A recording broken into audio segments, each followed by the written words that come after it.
नमस्कार, आदाब। आप देख रहे हैं हमारा विशेष एक मुलाकात। जैसा कि आप जानते हैं, हम आपका परिचय कराते हैं अपने इस कार्यक्रम में किसी एक ऐसी शख्सियत से जिसने समाज में अपना एक विशिष्ट स्थान बनाया है। तो आज हमारे साथ एक ऐसे नेता हैं जिन्होंने दलित आंदोलन में बड़ा काम किया, अम्बेडकरवादी हैं और फिलहाल उनकी बहुत चर्चा है। वो क्या कांग्रेस क्या बीजेपी, दलित अस्मिता का प्रश्न बन गए हैं। उनको लेकर दोनों एक दूसरे पर दलितों को सम्मान करने और न करने की नसीहतें और तोहमतें लगा रहे हैं। तो चलिए आइए आपका परिचय कराते हैं हमारे साथ फूल सिंह बरैया हैं। आपका बहुत बहुत धन्यवाद। एक ऐसे नेता जिन्होंने बहुजन समाज पार्टी में बड़े पैमाने पर काम किया, एक पहचान बनाई, फिर अपना एक नया दल बनाया और लगातार दलित आंदोलन वो करते रहे। इस मूवमेंट में वो लगातार काम करते रहे। अभी फ़िलहाल कांग्रेस ने उन्हें अपना प्रत्याशी बनाया था और राज्यसभा का प्रत्याशी बनाया था, लेकिन इसी बीच में कांग्रेस के समीकरण बदले, बिगड़ गए और फिर कांग्रेस की सरकार गिरी और वो प्रत्याशी होने के बावजूद चुनाव नहीं जीत पाए। तो चलिए उनसे वर्तमान इस राजनीति के बारे में समझते हैं और फिर पूछेंगे, समझेंगे कि वो संघर्ष के दिनों को वो कैसे याद करते हैं। कांग्रेस पार्टी ने आपको प्रत्याशी बनाया, एक दलित चेहरे के तौर पर आपको आगे भी किया, लेकिन फर्स्ट प्रायोरिटी नहीं थी। इसको लेकर दोनों दलों ने एक दूसरे पर आरोप प्रत्यारोप लगाए। आप कैसे देखते हैं इसे? जब मुझे कांग्रेस पार्टी ने प्रत्याशी बनाया था उस वक्त नंबर पर्याप्त थे और नंबर पर्याप्त थे तो हम दोनों लोग चुन के जाना निश्चित हो गया था।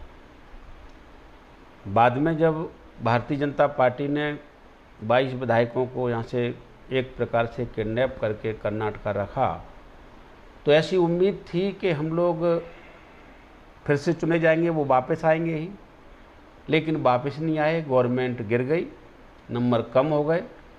तो नंबर कम हुए तो ऐसी चर्चाएं चलने लगीं कि फूल सिंह बरैया को पहली वरीयता देनी चाहिए। इस प्रकार की आवाज़ें चारों तरफ से आईं। मैंने खुद ने ही ऐसा अपने आप में एक फ़ैसला लिया कि फूल सिंह बरैया से ज़्यादा ज़रूरी है दिग्विजय सिंह जी का जाना, क्योंकि वो कांग्रेस पार्टी के एक सीनियर लीडर हैं। कांग्रेस पार्टी अपने लीडर्स से संचालित होती है, उन्हें काफ़ी चीज़ें मालूम भी हैं। तो मैंने सोचा मेरे से बेहतर दिग्विजय सिंह जी का जाना है, तो एक प्रकार से नैतिक रूप से मैंने ही अपने आप को पीछे कर लिया। अगर मैं नैतिक रूप से पीछे नहीं करता और इस काम को मैं आगे बढ़ाता तो पार्टी हो सकता है मुझे ही पहली वरीयता दे देती, ऐसा मैं मानता हूँ। अब आप आगे क्या सोच रहे हैं? अपना भविष्य क्या देख रहे हैं? आगे की रणनीति क्या है? आप क्या सोच रहे हैं? मेरा जीवन संघर्ष में है और मैंने बहुत पहले से, लगभग मुझे 35 साल से ज़्यादा संघर्ष करते हुआ है। मैं कांशीराम जी से प्रभावित हुआ। मैं जब बहुत काफ़ी छोटा था मेरी कांशीराम जी से मुलाकात हुई। उनके विचारों से मैं उसी दिन सब कुछ खो बैठा। मुझे लगा कि कांशीराम जी की जो सोच है, इस सोच के बिना जीवन अधूरा है। इस देश में बाबा साहेब अम्बेडकर का लिखा हुआ संविधान चलता है। मैंने संविधान को पढ़ा। जब कांशीराम जी से प्रभावित हुआ, मैंने संविधान को पढ़ा तो संविधान में जो प्रावधान हैं, भारत में किसी भी वर्ग को वो प्रावधान की जानकारी सरकारों ने नहीं दी और ना ही उनको जो अधिकार मिलना चाहिए थे वो अधिकार दिए। तो मैंने फैसला कर लिया कि जब तक ये संविधान जनता के जिन लोगों के लिए बाबा साहेब अम्बेडकर ने बनाया है, ये संविधान जब तक जन जन तक उनके अधिकार नहीं पहुंचा दूंगा, मैं चैन से नहीं बैठूंगा। ये मेरा संकल्प था और मैं मान्यवर कांशीराम जी के साथ बहुत बड़े जोश के साथ मैं इस आंदोलन में जुड़ा और मैंने तब से लेकर के आज तक बहुत बड़ी मेहनत की है। लेकिन एक प्रकार से मैं ये तो नहीं कहूँगा दुर्भाग्य जैसी कोई चीज़ को मैं मानता नहीं हूँ। संयोग ऐसा बना कि मुझे जो आगे बढ़कर के संविधान का पालन करवाने के लिए जिन लोगों के अधिकार संविधान में दिए हैं, उन लोगों तक वो अधिकार पहुंचाने का अवसर मुझे मिलता, तब तक मेरे साथ घटनाएं होती चली गई। और ऐसा संयोग बना कि सारी घटनाओं ने पूरे आंदोलन का अभी तक जो रिजल्ट आना चाहिए वो रोक दिया है। तो मैं आज अब क्या सोच रहे हैं आपकी आने वाले दिनों में, आप किस तरह से कैसे आगे बढ़ेंगे, कांग्रेस के साथ आगे बढ़ेंगे, क्या करेंगे, किस तरह से आप? आज मैं देख रहा हूँ देश में एक बड़ा संकट है और शायद इस संकट को सभी बुद्धिजीवी समझदार लोग देख रहे हैं। देश खतरे में है, देश का संविधान खतरे में है, संविधान से करोड़ों लोगों का जो जीवन है वो खतरे में है। और आज गरीब और मध्यम वर्ग का तो जीवन जीना ही आज दूभर हो गया है। मैं तो ये मानता हूँ कि आज कोई भी गरीब आदमी अपनी जीवन जो फिजिकल बॉडी है, शरीर है, इसको ही जिंदा अगर रख करके चल जाए, ये भी बड़ी बात है। क्योंकि इन्होंने इतनी दहशत फैला दी है। भारतीय जनता पार्टी ने संविधान को लगभग काफ़ी बड़ा हिस्सा इन्होंने ख़त्म कर दिया है और ये पूरे संविधान को नष्ट करने के लिए संविधान जलाने वालों के ऊपर कोई कार्रवाई नहीं करते हैं। तो संविधान ख़त्म करके ये इनका एक पता नहीं कि उनके लोग हैं, उनके लोग भी बुद्धिजीवी हैं, वो इस बात को क्यों नहीं मानते हैं, हिंदू राष्ट्र की उन्होंने एक अवधारणा लोगों में पैदा कर दी। मैं ये पूछना चाहता हूँ देश की उन लोगों से जो देश को संचालित करते हैं, क्या आज का डेमोक्रेसी आपके हित में नहीं है? क्या जो व्यवस्था आज देश में चल रही है वो आज आपके हित में नहीं है? ऐसी कौन सी व्यवस्था है इस लोकतंत्र में जिसमें लोगों को, नौजवानों को, महिलाओं को, मजदूरों को, पुरुषों को, पिछड़ों को, शेड्यूल कास्ट को, ट्राइब को, माइनॉरिटीज को, जनरल कैटेगरी को किसको तकलीफ हो रही है? ऐसी कौन सी चीज़ है? तो वो बीजेपी इसको स्पष्ट नहीं करती है और हिंदू हिंदू करके ये गलत दिशा में उन्होंने अपने देश के नौजवानों को गलत दिशा में पहुंचा दिया है और संविधान को ख़त्म करने के लिए वो आमादा है। अगर संविधान ख़त्म होता है तो 135 करोड़ लोगों में से लगभग 135 करोड़, कुछ लोग मुट्ठी भर हो सकता है बच जाएं, सबको ये नष्ट करना चाहते हैं। ऐसा इन्होंने संविधान के साथ में खिलवाड़ करने क्या वाले हैं? मेरा जो मकसद है, आप कांग्रेस के साथ रहेंगे? जी, मैं कांग्रेस के साथ हूँ। मैं कांग्रेस के साथ क्यों आया हूँ ये भी बता रहा हूँ। मेरा जो उद्देश्य है कि आज संविधान अगर बचा लिया तो समझिए कि 135 करोड़ लोग बच गए। संविधान नहीं बचा पाया तो पूरा देश नष्ट होगा। इस देश को टुकड़ों में बंटने से भी मुश्किल है कोई रोक सके। इस देश को अगर एक किए हुए हैं तो वो है भारत का संविधान, क्योंकि उसमें बाबा साहेब अम्बेडकर का एक आइडियोलॉजी है कि भारत को भारत बना के रखना। अब संविधान को बचाना अगर हमें है तो हमें फिर संविधान बचाने के लिए ये सोचना पड़ेगा इसको ख़त्म कौन करना चाह रहा है। इसको ख़त्म बीजेपी करना चाह रही है, आरएसएस ख़त्म करना चाह रही है। तो हमें बीजेपी को सत्ता से बाहर करना है। तो बीजेपी को सत्ता से बाहर करना है तो कांग्रेस के अलावा इस भारत में दूसरा कोई विकल्प नहीं है। और कांग्रेस के साथ खड़े होकर के मुझे मालूम है, मुझे ये भी मालूम है कि बीजेपी कैसे हारेगी, मुझे ये भी मालूम है कि बीजेपी हारेगी और इस लाइन से हारेगी, और मैं कांग्रेस का साथ दूंगा और कांग्रेस की आगे जीत करा के सरकार बनवा के भाजपा को हरा के, और भाजपा हारेगी तो संविधान बचेगा। ये मेरा लक्ष्य है, इसी के लिए मैं कांग्रेस के साथ हैं। अभी चुनाव होने वाले हैं, ख़ास तौर से ग्वालियर चंबल अंचल में बहुत ढेर सारे चुनाव हैं। राज्यसभा में आप सफल नहीं हो पाए हैं, तो अब क्या लगता है कहीं से विधानसभा चुनाव आप लड़ सकते हैं? क्या सोचा है आपने? अभी इसके ऊपर मैंने ये सोचा है कि मैं जनता के बीच में रहने वाला नेता हूँ। मैं संघर्ष करता हूँ हमेशा। जब भी कभी किसी के ऊपर विपत्ति आती, आपत्ति आती है, मैं उनके साथ झंडा लेके खड़ा रहता हूँ। मैं महात्मा फुले साहू जी महाराज, बाबा साहेब अम्बेडकर की आइडियोलॉजी से ओतप्रोत हूँ। कांसीराम जी के साथ मैंने संघर्ष किया है। अब मैं इस मौके पर ये देख रहा हूँ, आज मेरा ऐसा सोचना है कि जब मैं राज्यसभा से हारा, क्योंकि राज्यसभा में लॉकडाउन के चलते काफ़ी प्रचार हो गया, उस प्रचार में लोगों को एक उम्मीद बनती है और उस उम्मीद के चलते ऐसा लगा कि फूल सिंह बरैया राज्यसभा में जाकर के हमारी लड़ाई लड़ेगा। देखिए, गरीबों को, कमज़ोरों को, लाचारों को, पिछड़ों को एक उम्मीद बन जाती है, हमारा नेता जीत के जाएगा तो निश्चित रूप से हमारा भला करेगा। मैं हार गया तो ना जाने कितने लोगों का मन उदास हो गया, लोग मायूस हो गए। तो उस मायूसी को अगर आज दूर करना है तो पार्टी, कांग्रेस पार्टी अगर आदेश करेगी, कांग्रेस पार्टी मुझसे कहेगी तो मुझे विधानसभा का चुनाव लड़ना जरूरी है, इसलिए कि उनकी मायूसी दूर करनी, और वो भी कब पार्टी को लगेगा कि जरूरी है तो मैं चुनाव लड़ूंगा। और यदि पार्टी ये तय करती है कि आप सभी जगह पर प्रचार करें, इसलिए कि आप दलित मूवमेंट के एक बड़े नेता हैं, सभी जगह प्रचार करें, आपके इस तरह से प्रचार करने से पार्टी को ज़्यादा फ़ायदा होता है, तो क्या सोचते हैं? मैं सभी जगह प्रचार करूंगा और कोई भी जगह ऐसी नहीं होगी जहां मैं नहीं जाऊंगा, हर जगह प्रचार करूंगा। मेरा लड़ने का मतलब वहां तो मैं पर्चा भर करके, जैसे जिन सीटों पर जाऊंगा एक एक दो दो बार, वैसे ही मैं उस सीट पर चला जाऊंगा जहां से लड़ूंगा, तो अभी मैं चुनाव जीत जाऊंगा, क्योंकि लोग मुझे बहुत चाहते हैं। कहाँ से लड़ना चाहते हैं आप? भांडेर मेरी सीट है, जहाँ से मैं पहले भी एमएलए रहा, और भांडेर से और मैं काफ़ी स्ट्रगल किया, तब भी मैं भांडेर से लड़ा और भी लड़ा। तो वो सीट है, उस सीट के लोगों से बहुत अच्छा लगाव है, और वो तो ये कह रहा है कि आप तो पर्चा भर जाओ, आने की भी ज़रूरत नहीं है, यहाँ तक उनका सोच है। फिर भी कई सीटों पे जब मैं जाऊँगा तो उसी स्टाइल में मैं भांडेर से चला जाऊँगा। बिल्कुल। वक्त है एक छोटे से ब्रेक का। ब्रेक के बाद फिर हम चर्चा करेंगे फूल सिंह बरैया से, उनसे समझेंगे कि ये सफ़ेद लिबास कब से अपनाया, क्यों अपनाया। बहुजन समाज पार्टी में बड़ी अच्छी पोजीशन में थे, प्रदेश का नेतृत्व उनके हाथ में था, विधायक भी थे, उस समय 11 विधायक जीते थे, एक बड़े मूवमेंट की तरह वो काम करते थे। मतभेद ऐसे क्या गहराए जिसकी वजह से उन्हें दूसरा दल बनाना पड़ा, अपनी ही पार्टी, वही पार्टी जिसमें कांशीराम की वजह से वो उसको अपना आदर्श मानते थे, उससे उन्हें अलग होना पड़ा, उससे संघर्ष करना पड़ा।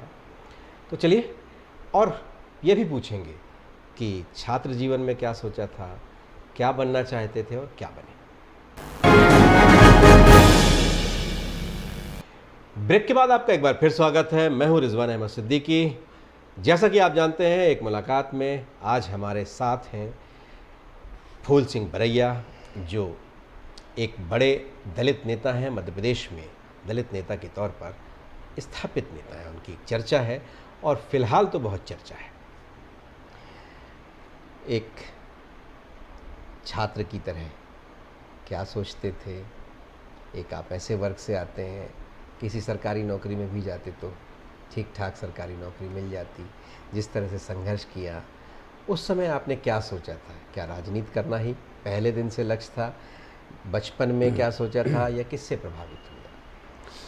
छात्र जीवन में जब मैं आया, मैं पहले पढ़ता था तो ऐसा लगता था कि हम लोग नौकरी करेंगे, नौकरी में जाएंगे, और नौकरी, जब किसी को नौकरी मिलती है तो ऐसा महसूस करता है कि उसका जीवन बड़ा खुशहाल होगा। तो उसी बीच में मैं ग्वालियर के इंजीनियरिंग कॉलेज में जब मेरा एडमिशन हुआ, मैं आ गया, तो वहाँ पर एक ऐसे ही छोटे मोटे विवादों में मैंने देखा कि इतना जातिवाद था कि वहाँ शेड्यूल कास्ट के और जो भी शेड्यूल ट्राइब का स्टूडेंट हुआ करता था, उसको मेस में पानी तक नहीं पीने दिया जाता था, खाना नहीं खाने दिया जाता था, और वहाँ पर रहने के लिए कमरे नहीं देते थे। तो हम लोगों ने इसकी लड़ाई लड़ी, जो लड़ाई लड़ने का विषय नहीं। फिर उन्होंने इसी प्रकार से जब हमने इसकी लड़ाई लड़ी कि छुआछूत को मिटाएं, तो उन्होंने हमला भी किया, मेरे ऊपर हमला हुआ वहाँ कॉलेज में। मेरा मन ऐसा उजड़ सा गया, ये तो बेकार है, बड़े बड़े इंस्टीट्यूट हैं, इसमें इतनी छुआछूत, भेदभाव, पक्षपात होता है। इसी बीच में मेरी मान्यवर कांशीराम जी से मुलाकात हो गई। कांशीराम जी के विचार मुझे जो लगे, तो उनके साथ में काम करने में लग गया और पढ़ता भी रहा, लेकिन उनसे ज़्यादा मन लगा, और बाद में मेरी पढ़ाई लिखाई भी पूरी हो गई, मेरी नौकरी भी ज्वाइन करने जा रहा था। कांशीराम जी बोले कि एक आदमी, मेरे को समझ गए थे वो भी, मैं उनको तो समझ ही गया, वो मुझे भी समझ गए कि एक नौकरी जाने से एक घर आबाद हो सकता है, या ये कहना चाहिए एक घर को न्याय मिल सकता है। अगर आप नौकरी छोड़ के ये काम करें तो शायद हजारों लाखों का घर आबाद हो सकता है। मैंने ज्वाइन नहीं की और मैं फिर मान्यवर कांसीराम, कौन सी नौकरी मिल रही थी मैं आपको? इंजीनियर बन रहा, इंजीनियर था, किस विभाग में? टेलीफोन डिपार्टमेंट में था। ठीक। तो मैं नहीं गया और मैंने फिर इस संघर्ष को स्वीकार जी। किया और फिर लड़ाई मैंने लड़ी और मेरी शुरुआत। परिवार के लोगों की क्या सोचती है ऐसे समय में, जब एक सरकारी नौकरी सभी लोग चाहते हैं बच्चा पढ़ ले, इंजीनियर या डॉक्टर बने, खास तौर से जिस समय आप बन रहे थे उस समय तो इंजीनियर डॉक्टर बनना अपने आप में बड़ी उपलब्धि थी, तो और सरकारी नौकरी भी मिल रही थी। हाँ, ये किसी के परिवार में कोई नौकरी मिलती है तो खुशी तो होती है। और उस वक्त तक हम लोगों के परिवार, हम लोगों पर इस आंदोलन का असर इतना चढ़ चुका था कि ये नौकरियां और इस तरह की चीज़ों की तरफ मन कम जाने लगा, क्योंकि उस समय कांसीराम जी का विचार लोगों में इस तरह से प्रवेश कर गया कि बिना कांसीराम जी के विचार से हम आप ज़िंदगी नहीं जी पाएंगे। और वो वास्तविकता भी है, वो एक बड़ी चीज़ है, वो छोटे समय में नहीं बताई जा सकती।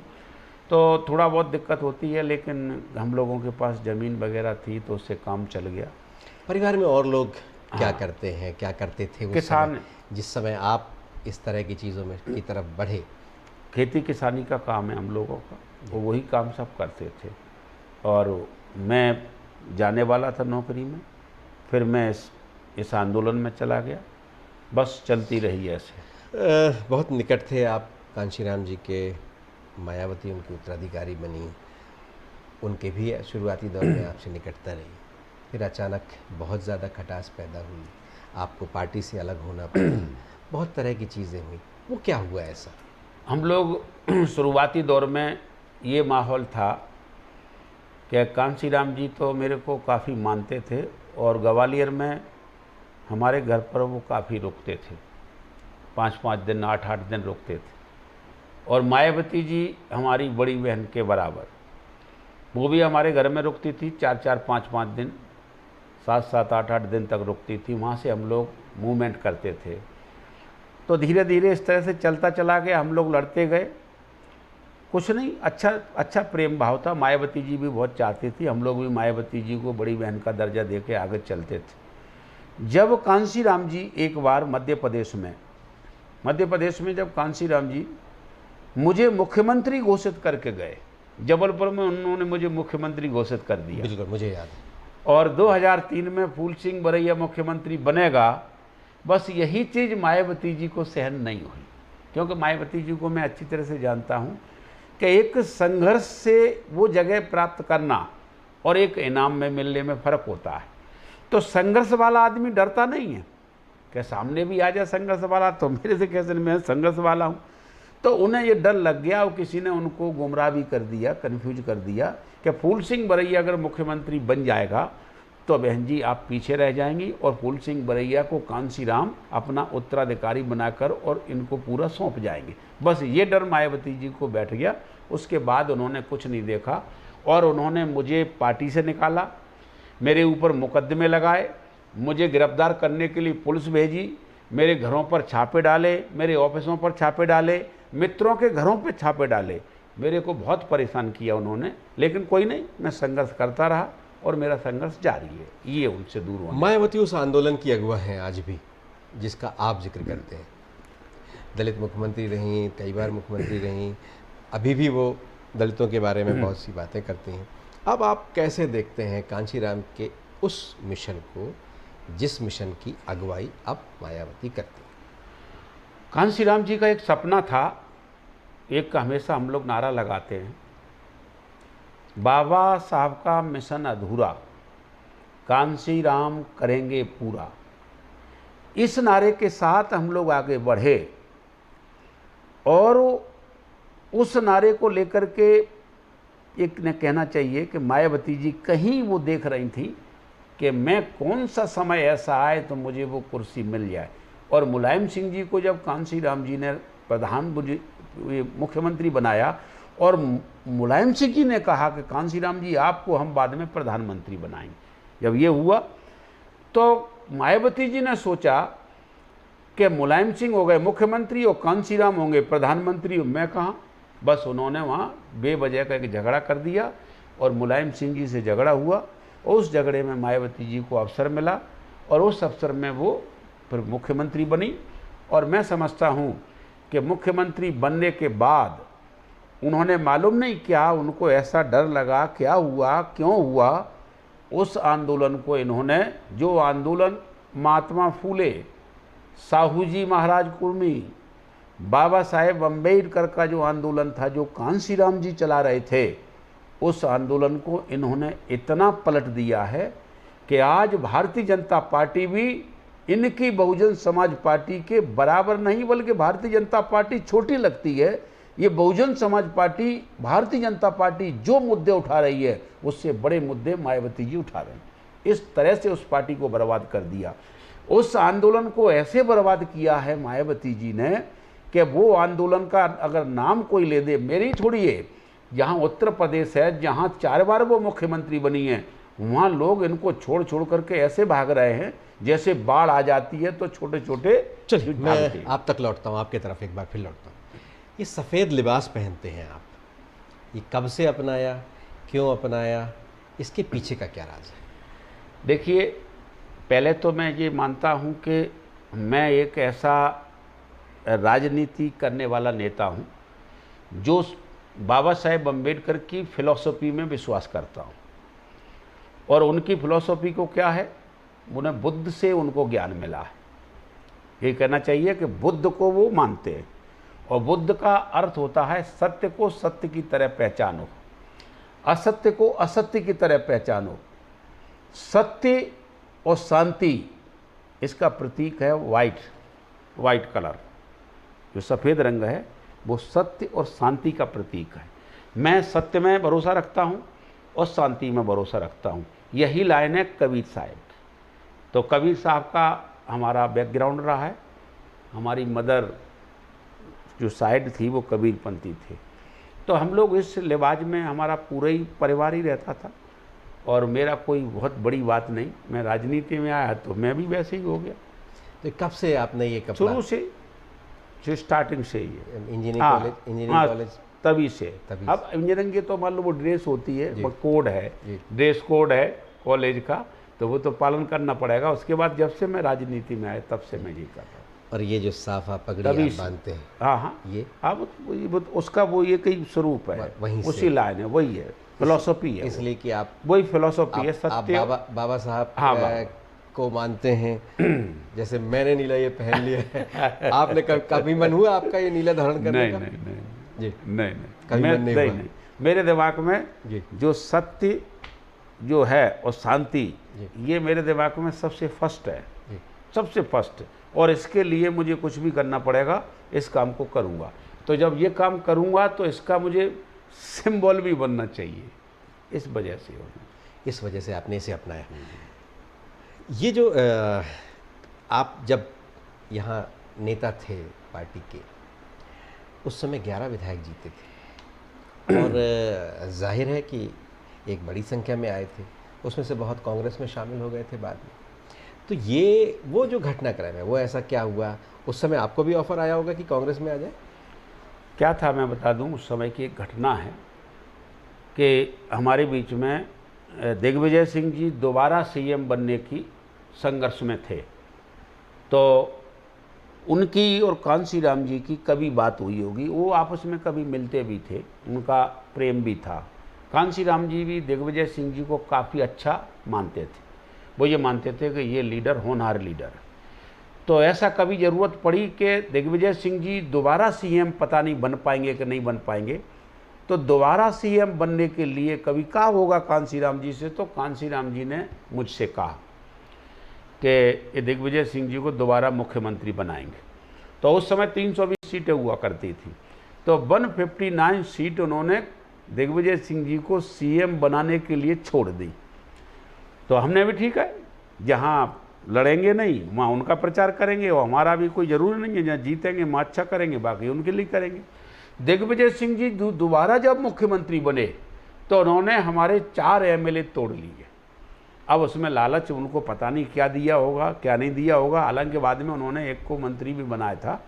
तो निश्चित रूप से जब आदमी जाता है जब आदमी का इस प्रकार से किसे मंत्री बनाया था? ओ एदल सिंह कंसाना को अब जो अब साथ में नहीं है नहीं, अब बीजेपी में मंत्री बनने वाले हैं। बीजेपी में, अब बीजेपी मंत्री बनने की लाइन में जी। तो उन्होंने मंत्री बना दिया।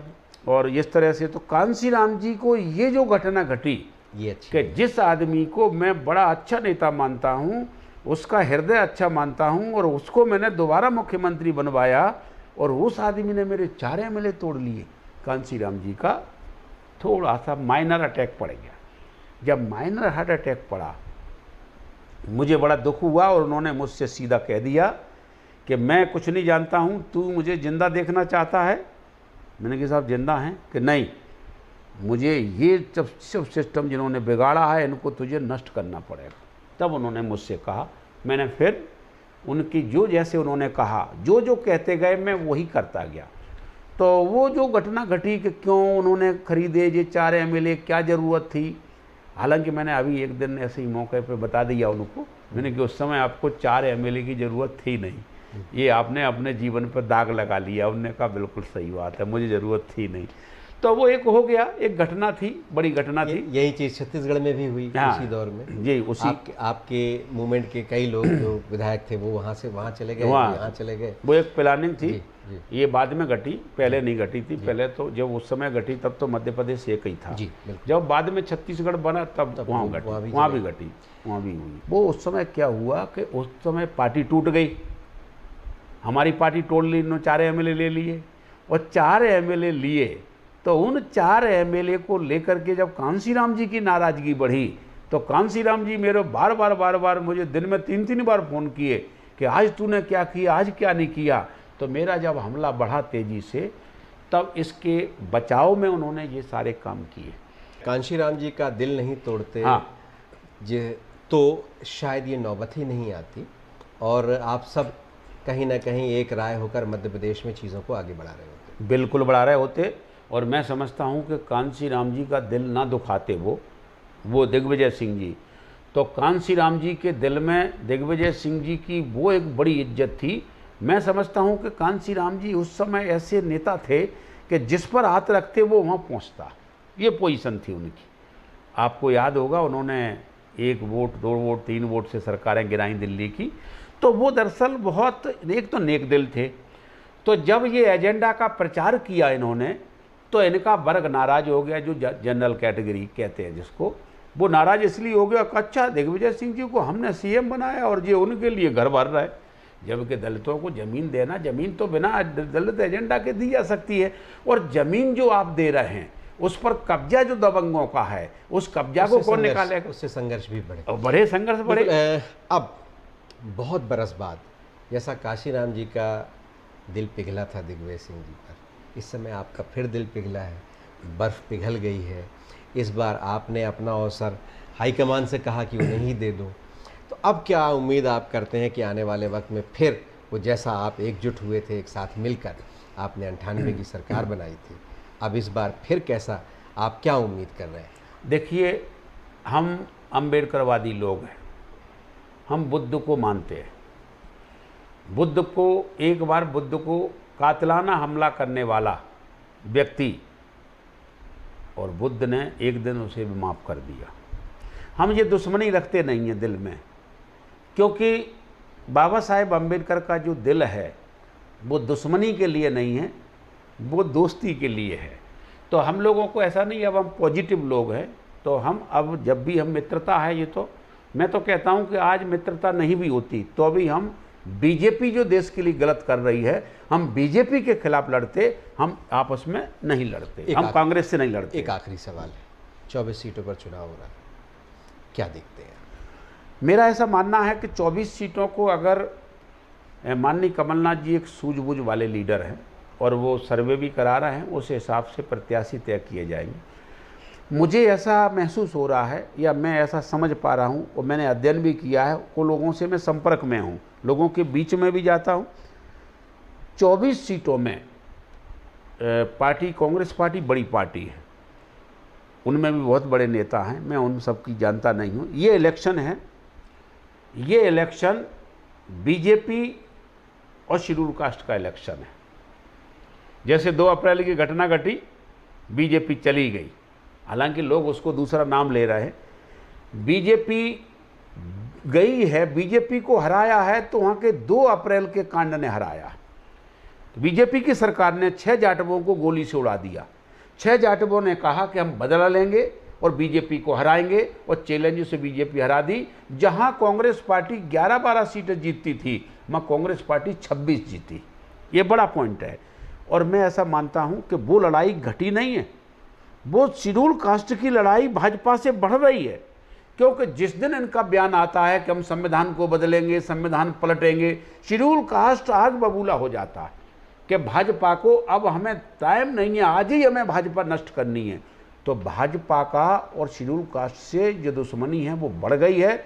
और मैं समझता हूँ कि इधर मैं उनका प्रतीक हूँ, मैं उनके बीच में लड़ाई लड़ी है। मैं बता दूँ, घर घर गया हूँ, उनके घर में रहा हूँ, और मैं 35 साल से मेरा स्ट्रगल है पूरे मध्य प्रदेश में जगह है। इसी से संबंधित एक पूरक प्रश्न है। मायावती उपचुनाव में चुनाव नहीं लड़ती, इस बार लड़ेंगी, ठीक है, इसे कैसे दिखा? हाँ, वो मैं इसको ये आधी लाइन मुझको बता दूं कि अगर कांग्रेस पार्टी ने, माननीय कमलनाथ जी ने मुझे थोड़ा समझ लिया और मुझे समझ करके इस 24 सीटों पर अगर मुझे लगा दिया, मैं दावे से कह रहा हूं कि एक भी सीट भाजपा नहीं जीतेगी। मेरा विश्वास है, मैं भरोसे से कह रहा हूं, मैं लिख करके भी दे सकता हूं, मैं आप जैसे कहो वैसे कह सकता हूं। जहां तक मायावती जी का मामला है, वैसे मैं मायावती जी को ये तो नहीं कहूँगा कि उन्हें क्या करना चाहिए। देश में आज आग लग रही है, संविधान खतरे में है, बाबा साहेब अम्बेडकर की विचारधारा खतरे में है। भाजपा को हराने के लिए ही प्रत्येक नेता, प्रत्येक पार्टी को आज विचार रखना चाहिए। और मायावती जी चुनाव लड़ाएंगी, उससे भाजपा जीतेगी। मायावती जी के चुनाव लड़ाने से सहायता भाजपा को है, मायावती जी के रिजल्ट आने से भाजपा को ही प्रमोशन मिलेगा और कांग्रेस को नुकसान होगा। भाजपा जीतेगी, कांग्रेस हारेगी, संविधान को वो जला देंगे। और एक काम मायावती जी को नहीं करना चाहिए। हाँ, जनरल इलेक्शन होता तो करती, वैसे वो बाई इलेक्शन लड़ाती नहीं है, लेकिन यहाँ पर वो बाई इलेक्शन लड़ा रही हैं। इसलिए लड़ा रही हैं कि हम भाजपा को सपोर्ट करेंगे, क्योंकि उन्होंने अभी 2 एमएलए ने राज्यसभा में भारतीय जनता पार्टी को वोट डाला है, और दोनों एमएलए के अलावा एक सपा का एमएलए है, उसने भी भाजपा को वोट डाला है। ये सेकुलर पार्टी कैसी हैं, और वही काम ये 24 सीटों के इलेक्शन में, बाई इलेक्शन में करना चाहते हैं। बिल्कुल। फूल सिंह जी, आप हमारे साथ जुड़े, आपका बहुत बहुत धन्यवाद। तो ये थे फूल सिंह बरैया। कहते हैं कि वो सत्य और शांति के साथ रहना चाहते हैं, इसलिए सफ़ेद लिबास पहनते हैं, और युवावस्था से ही वो इन्हें पसंद था, इन्होंने अपनाया। परिवार के बहुत लोग भी अपनाते हैं। ननिहाल से ये संदेश था और उन्होंने अपनाया। कांशीराम ने उन्हें मध्य प्रदेश के मुख्यमंत्री के रूप में प्रोजेक्ट किया था। कांशीराम से वो बहुत प्रभावित थे, इसलिए वो सरकारी नौकरी, इंजीनियर बनने के बाद जो एक सरकारी नौकरी लगी उसमें वो गए नहीं। उनका मानना है कि एक व्यक्ति अगर नौकरी नहीं करेगा और वो इस मिशन पे काम करेगा तो समाज का भला होगा। एक व्यक्ति के काम न करने से, अपने इस मिशन में काम करने से बहुत लोगों का भला होने वाला। और कांशीराम से वो बहुत प्रभावित थे। उनकी एक एक चीज़ को वो बहुत मानते थे। उनका ये मानना है कि जो दलित महापुरुष हैं या जो दलितों पे काम करने वाले महापुरुष हैं, कांशीराम उनकी विचारधारा को आगे लेके चलते थे। वो अम्बेडकर को मानने वाले हैं, लेकिन कहते हैं वो नीला नहीं, सफ़ेद ही उन्हें पसंद है। वो ये भी कह रहे हैं कि अगर पार्टी चाहेगी तो वो चुनाव लड़ेंगे, और चुनाव प्रचार में वो तकरीबन नहीं जाएंगे। जनता कह रही है आइए भांडे, और वो ज़्यादातर चुनाव प्रचार में भी नहीं जाएंगे, और 24 सीटों पर वो काम करेंगे। अगर पार्टी ने, कमलनाथ ने उन्हें मौका दिया तो वो करके दिखाएंगे जिसकी कांग्रेस उम्मीद करती है। उनका ये मानना है कि मायावती बीजेपी को फ़ायदा पहुंचाने के लिए चुनाव लड़ रही हैं, उससे बीजेपी को फ़ायदा होगा, इसलिए कि वो उपचुनाव नहीं लड़ती हैं। मायावती ने उन पर बहुत जुल्म किए, लेकिन वो कहते हैं मैं उन्हें बहन मानता हूँ। ये भी उसका भी जिक्र करते हैं, हमसे उम्र में बड़ी हैं, बहन जी मेरे घर में रहती थी, और जिस घर में मायावती रहती थी उनका ये भी इल्ज़ाम है कि उस घर में भी पुलिस ने छापे मारे, उनको गिरफ्तार भी किया, बहुत सी यातनाएं उन्हें झेलनी पड़ी, मानसिक रूप से भी। और आने वाले वक्त में चूँकि मायावती महत्वाकांक्षी हैं, उसी वजह से वो बड़े नेता ना हो जाएं, वो कांशीराम के उत्तराधिकारी न बन जाएं, इसलिए उनके साथ ऐसा किया, ऐसा भी उनका इल्ज़ाम है। लेकिन सच्चाई क्या है ये तो वक्त जाने, वक्त से बहुत कुछ होता है। फिर मिलेंगे एक नए मेहमान के साथ, तब तक मुझे दीजिए इजाज़त।